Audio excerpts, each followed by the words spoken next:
নমস্কার বন্ধুরা, আজকে বানাবো মাছের চপ, যেটা খেতে হবে পুরো রেস্টুরেন্টের মতো। আর স্টেপ বাই স্টেপ আমি যেভাবে দেখাবো আপনারা অবশ্যই বাড়িতে ট্রাই করবেন আর আমাকে কমেন্ট করে জানাবেন কেমন হয়েছে।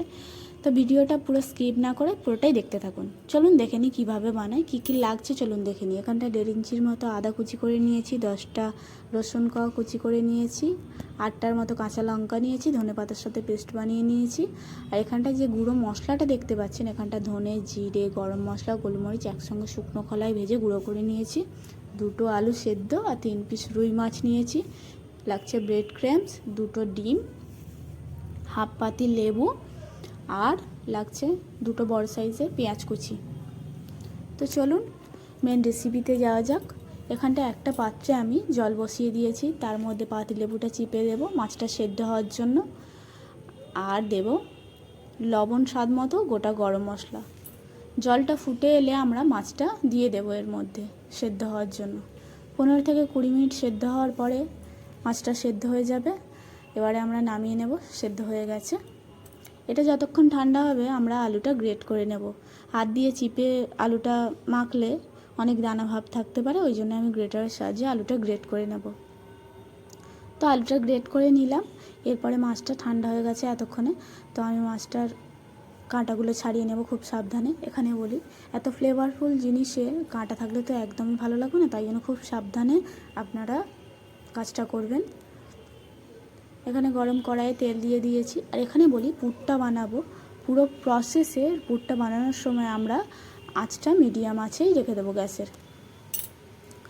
তো এখানে তেলের মধ্যে পেঁয়াজ কুচিটা হালকা করে ভেজে নেব, নেওয়ার পরে এখানটা আদা রসুন কুচিটাও দিয়ে দেব। হালকা ভাজা হয়ে এলে এর মধ্যে স্বাদ মতো লবণ, হলুদ গুঁড়ো, লঙ্কার গুঁড়ো অ্যাড করব, আর অ্যাড করব ধনেপাতা আর কাঁচা লঙ্কার পেস্টটা।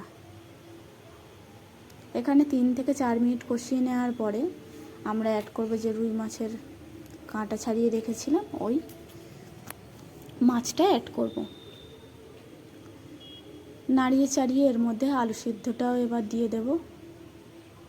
এখানটায় বলি, ভালো করে কষাতে হবে মাছটার সঙ্গে আলু আর মশলাটা। এখানটায় 5 থেকে 7 মিনিট ভালো করে কষিয়ে নেব।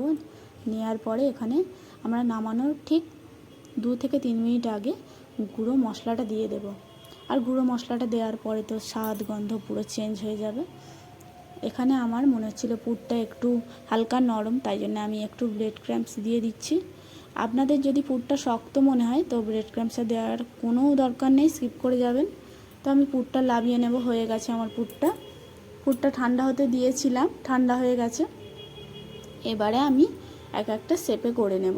আপনারা যে যেরকম শেপে পছন্দ করেন সেই রকম শেপ দিয়ে নেবেন।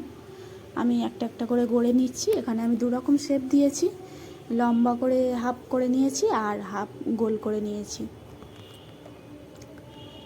তো এখানে ব্রেড ক্রাম্বস নিয়েছি আর ডিমটাও ফাটিয়ে নিয়েছি। আমি এখানে ডবল কোটিং করব। আর এই কাঁটা চামচের সাহায্যে যে ডিমের ব্যাটার থেকে আমি এইগুলো চপগুলো তুলছি, এটা খুবই কাজের। এক্সট্রা ডিম লেগে থাকলে ব্রেড ক্রাম্বসটা ভিজে যেতে পারে, ওই জন্য আমি কাঁটা চামচের সাহায্যে তুলে নিচ্ছি। আর ডিমের ব্যাটারে যেহেতু আবার আমি কোটিং করব, সেই জন্য ভালো করে ঝেড়ে নিতে হবে। প্রথমবারে ঝেড়ে নিয়ে আবার ডিমের ব্যাটারে আমি চুবিয়ে নেব। এই রকম পুরো প্রসেসে আমি সব কটা গড়ে নেব একে একে। প্রত্যেকটা ডবল কোটিং করব, এভাবে সব কটা আমি গড়ে নিয়েছি সব কটা। দেখুন হয়ে গেছে আমার। আর আমি ভয়েস দিচ্ছিলাম, বাইরে কিন্তু প্রচণ্ড বৃষ্টি হচ্ছিল। তো চলুন, এখানটা আমি খুব ইম্পর্টেন্ট জিনিস একটা মিস করে গেছি। এগুলো যখন ভাজছিলাম আমার ক্যামেরা অন করা হয়নি একটু প্রবলেমের জন্য। মিডিয়াম আছে আপনারা এই চপগুলো ভেজে নেবেন, দেখবেন কতটা সুন্দর খেতে হবে। আর কমেন্টে অবশ্যই জানাবেন কেমন হয়েছে। তো ভিডিওটা যদি ভালো লেগে থাকে তাহলে লাইক, কমেন্ট, শেয়ার। নমস্কার।